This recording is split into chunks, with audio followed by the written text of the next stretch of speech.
Would you consider yourself popular in middle school and high school? You'll be surprised how many people say no to that. Like that, but that to me were popular. But, yeah. So it's not that weird. So I don't know. I feel like in elementary school, so I went to Hillrise, and then Desert Hills got built.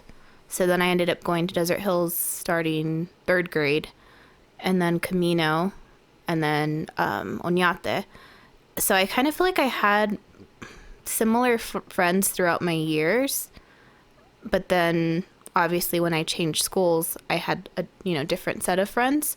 I never really like thought about it back then, to be honest. No. So I never thought like, oh, I'm popular or I'm not popular, or I wish I could be like with this popular guy, or like.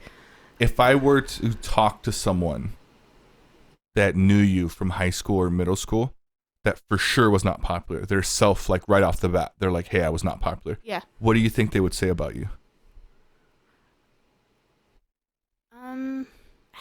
That's so crazy. I don't know. I guess popular, because I was in cheerleading and stuff like that. So I feel like people knew who I was. Yeah. Yeah. But like, I don't think I was like the most popular person, Yeah. No one's really even the people that I think were the popular people. Yeah. If I asked someone else that went to school with me, they may think it was someone else. Yeah. And so it doesn't have to be the same person, but I guess I'm trying to understand the dynamic of like, what effect does it have on other people that are, and we're obviously speaking in generalities, but someone that isn't popular like at all? Because to me, I've never considered myself the popular, same thing that you're talking about, but I was literally like majorly unpopular, and then I got kind of popular, and I was never like super duper popular. Yeah. And I was just kind of popular, right? But I know the difference between the friends I made when I was popular and the friends that I made when I was unpopular. There's a different dynamic. Yeah. And do you think that you ever felt like a transition, or do you think that you kind of had your same group of friends and it was like very similar?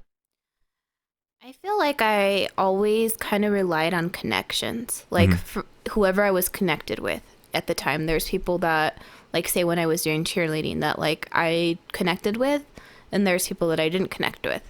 And like on the squad kind of thing? Squad. And there was nothing against the people I didn't connect with. It's just the people that I connected with more, I continued a friendship with them.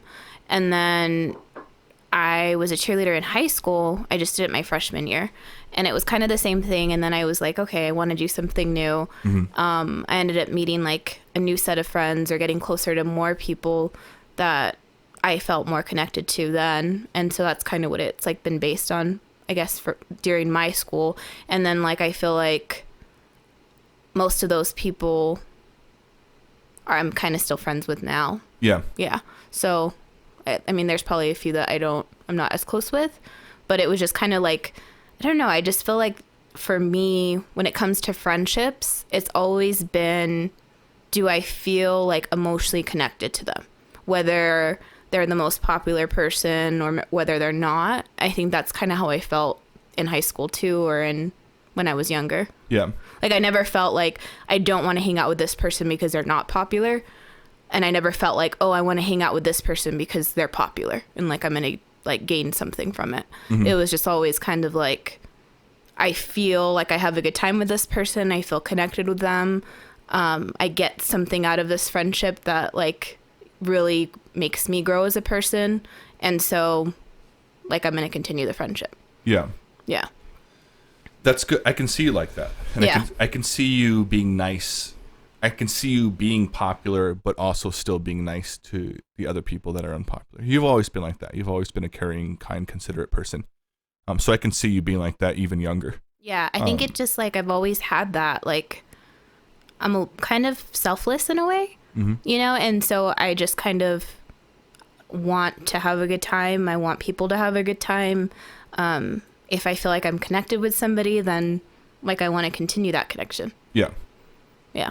Yeah, I think that's super important. The reason why I'm asking all this is because I guess I'm trying to answer your question honestly, right? Because you had asked me what I think would help in schools and stuff. And I wanted to identify there is a difference, and they're just as important, right? I'm not trying to, but I'm referring to my own situation.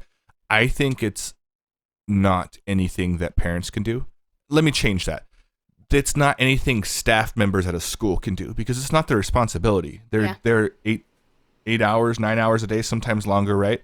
Sometimes less, depending on the day. Monday through Friday, typical school day. But they have their own kids, some of them. They're managing a million different personalities throughout the year. So I do think that there's a teacher's responsibility is to be present with the students, give their best effort to that, and educate, right? Yeah. And if something is in front of you, then you can do your best to correct it. But those people that were rude to me weren't rude to me in front of teachers because they would have gotten in trouble. So I think teachers can't really affect it. I think it's people, and when I'm referring to the human interactions that we all have. And so when I really want to answer your question honestly, I think the magical answer would be just be kinder, right? Yeah. And so then I think, well, what do we do to be kinder?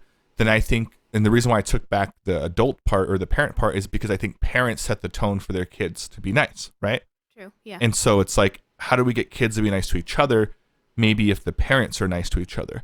Yeah. And so typically, and again, I'm speaking in generalities, the kids that were mean to me, they didn't have nice parents, right? And so it was like, not all of them, right? And there's obviously levels to this, right? Right. Like some of them didn't have parents at all. It's specifically boys that are missing dads are the worst. There's something about boys without dads that, as a boy without a dad, that ended up like growing up to like at one point kind of mimic some of these behaviors, like the kids in the Spanish class. Yeah. I can personally vouch for that. There's something weird there, but it's like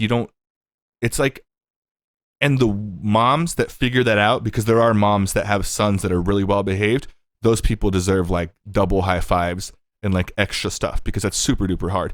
Yeah. But it's like, it's hard, I think, if I had to guess, for a mom to teach a son those things. You know what I mean? And my mom wasn't teaching me anything. Yeah. But yeah, just like, and so I tend to think it's those things, but there's a ton of different factors, right? But I think it's being kind to people and then encouraging other people that it's okay to be kind back. Yeah. And I think that you get a sense of people that are just being nice to each other. And I talked about one of these things on a different podcast, but one of the girls that was really popular in our middle school wasn't mean to me, but wasn't very nice to me. Like she had her clique, the really popular clique. Yeah. And then I had a class with her, and I made her laugh one day, and she thought I was funny, and I was like, I'm gonna be really funny because how I get girls to talk to me or whatever. She was so nice to me in that home ec class. But when I would see her with her friends would be like, oh, fucking Will, he smelled, because I smelled bad because I grew up really poor, and I had bad hygiene. No one taught me stuff. I had one pair of clothes, and I would have it washed. That way I could wear it to the week somehow. And I would mix it up. I had one shirt, so I knew I'm going to wear a shirt and then my coat over my shirt. And then, you know what I mean? Like I like change, like, and then I would switch back to the shirt just so it didn't seem like I was wearing the same thing. Yeah, like you did the best you could. Yeah, I made it work. But they knew, like these people knew. And so her group of friends would be mean to me and she wouldn't say anything, which is kind of not just as bad, but it was confusing for me because I'm like, this girl's really nice to me in her class. She obviously thinks I'm funny, make some bomb food together in home ec. Like there's other, like, you know what I mean? But it's like, it's that type of person. If I can go back in time, I would hope that person can get encouraged. Like, hey, like you could still be nice to me outside of here. You could stand up for me, because it only takes one time for that person to do something and it makes me feel good and I get to move on with my life. But that specific person was really nice to me and actually later on in life did end up being a really good person. And so, it's those things. And I think that would help. I think if it's just like people are encouraged to go like, hey, it's also cool to be different. Yeah. Yeah, like embracing people for being different and not being judgmental about it. I think that's really a hard lesson to learn, because I think that a lot of people have beliefs about things, and so when somebody's different from them, it's really hard for them to be non-judgmental and kind of accept people for who they are. Mm-hmm. Hey guys, if you enjoyed that clip, click on this link right over here to subscribe to this clip's channel. Or if you want to view the entire conversation, go ahead and click on this link over here to view the entire podcast. Bet you on the next one, guys.